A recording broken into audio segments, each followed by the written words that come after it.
APK file મોકલી mobile બેન્કિંગથી ₹4.70 લાખની ઠગાઈ કરવાના આરોપમાં ઈચ્છાપુર પોલીસે કર્ણાટકના બેંગલુરુથી એક શખ્સને પકડી પાડ્યો છે.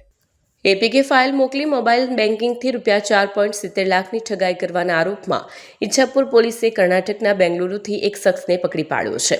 ફરિયાદીના મોબાઈલ પર આરોપીએ પંજાબ નેશનલ બેંકના સિમ્બોલ સાથેના પ્રોફાઇલમાંથી અર્જન્ટ રિક્વાયરમેન્ટ જેવા મેસેજ મોકલ્યા. આ મેસેજમાં એક એપીકે ફાઇલ જોડાયેલી હતી. ફરિયાદીએ તે એપીકે ફાઇલ ખોલતા તેમાં વિવિધ વિગતો ભરવા માટેનું ફોર્મ ખુલ્યું. ફરિયાદીએ આ ફોર્મ ભરી સબમિટ કર્યું. ત્યારબાદ ફોન અડધા કલાક સુધી લોડિંગ પ્રોસેસમાં રહ્યો, પરંતુ ફોર્મ સબમિટ થયેલું નહોતું. આથી ફરિયાદીએ ફોન બંધ કરી દીધો. બીજા દિવસે ફરિયાદીને તેના મોબાઈલ પર SMS આવ્યા, જેમાં પીએનબી એકાઉન્ટમાંથી ₹2 લાખ ડેબિટ થવા માટેનો ઓટીપી આવ્યો.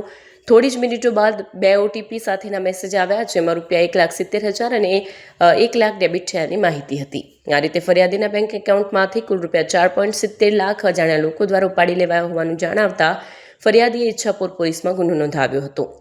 ઈચ્છાપુર પોલીસ દ્વારા શરૂ કરાયેલી તપાસ દરમિયાન આરોપી નવલ કિશોર અને વરુણ કુમારના નામો સામે આવ્યા. આરોપી સાગરીત તેમનો જ સાથી હોવાનું માલુમ પડ્યું. તપાસમાં એપીકે ફાઇલ મારફતે ફરિયાદીના ફોનમાં માલવેર ઇન્સ્ટોલ કરી બેન્કિંગ વિગતો ચોરવાની યોજના સામે આવી. આરોપી સાગરીતની ઈચ્છાપુર પોલીસે ખાસ ટીમ મોકલી બેંગલુરુથી ઝડપી પાડ્યો છે.